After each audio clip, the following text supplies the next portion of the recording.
Sometimes I am afraid even to go home. Why are some women made like this? They are wonderful on one level but quite terrifying on another level. Never surrender. Human intelligence, genius, brilliance, talent, competence at the altar of good behavior. If she is like a rose plant, you just have to nourish her so that there are also 100 roses for the 100 thorns. The question is from Mr. Shankar from Tirchulapalli. Namaskaram, Sadhguru. My wife is a wonderful woman, but she has a sharp tongue. Sometimes I am afraid even to go home.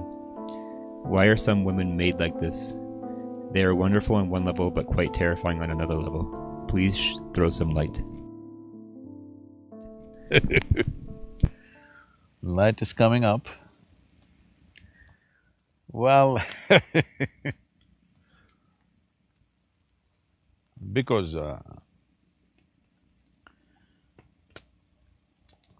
generally I'm saying, because some women will argue about this, generally women have less muscular strength than a man. When situations go a little out of control, man wants to use his hands because that's all he's got. So a woman, right from her young age, she sharpens her tongue because she knows her muscles are not as big and strong as a man's muscles, so her tongue is maybe way sharper than yours. You can't wag it like her. Generally, this could be true for most people. So,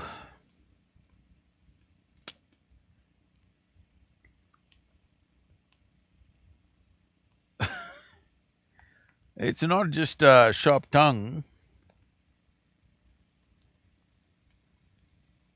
You know, in India, you're from Tiruchinnappalli, I think Navaratri is close by.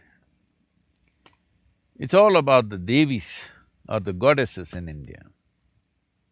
Except a few who are very civilized, kind, rest of them, you heard of them? Rakini, Dakini, Lankini, Chinnamasta, Chandi, Kali, Bhairavi, you heard of all of them. Whoa, these are terrifying women, usually tongue hanging out, you've seen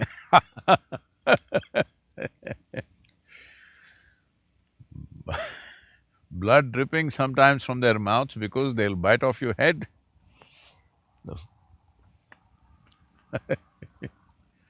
But we made such women worship-worthy in our country because of some other quality that they have, like your wife. She's a wonderful woman, wonderful on one level, but quite terrifying on another level.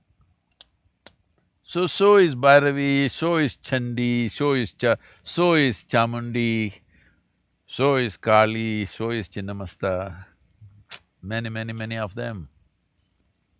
They are wonderful on one level, quite terrifying on another level. So it is your skill to get the wonderfulness of their quality towards you, and their terrifying quality goes towards somebody else.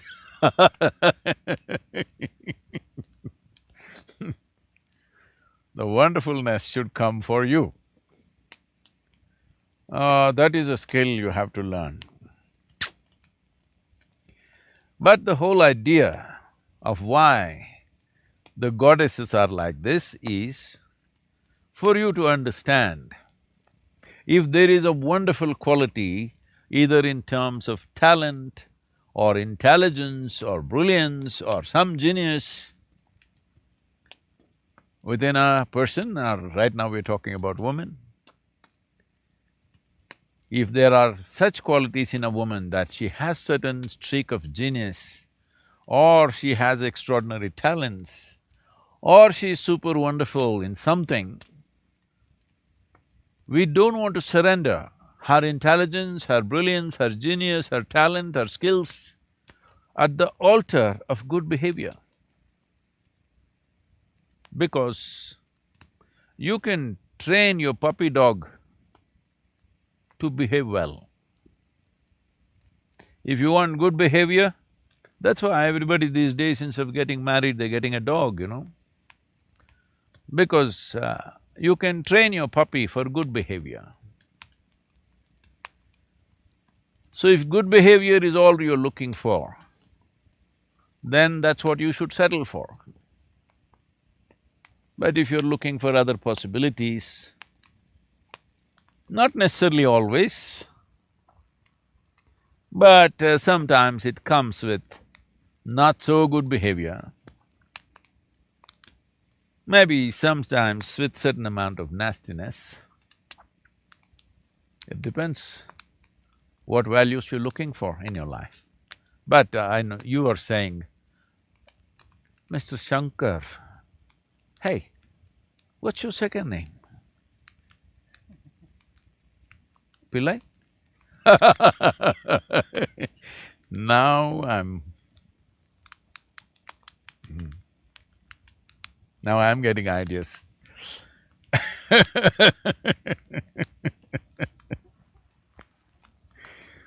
Well, if you're that one, I'm sure you're skillful enough to handle this terrifying situations. Well, but never surrender. Human intelligence, genius, brilliance, talent, competence at the altar of good behavior. Good behavior can be learnt. Intelligence cannot be learnt. Genius cannot be learnt. You have to unleash it. You cannot learn it. In the process of unleashing a significant possibility, in case, not necessarily, don't take this as an endorsement of your bad behavior. I'm not saying that. If you want to have some bad behavior, you should show some extraordinary talent or brilliance or intelligence. Otherwise, you have no right to throw yourself around. Even then, you have no right. But never surrender significant aspects of human life in the form of intelligence, competence, brilliance, genius at the altar of good behavior, because good behavior can be learnt and it's only socially significant, it has no life significance as such.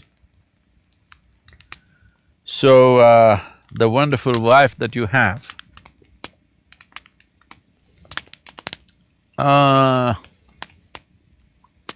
if she is like a rose plant, she has 2 roses or 1 rose and 100 thorns.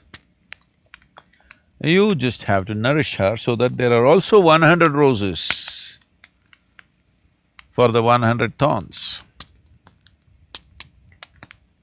Well, the number of thorns for the size of the plant it stays constant. But the number of flowers can be enhanced. I think that's what you should do with this wonderful wife of yours. I'm sure she's a wonderful woman, but little tongue-lashing department is strong.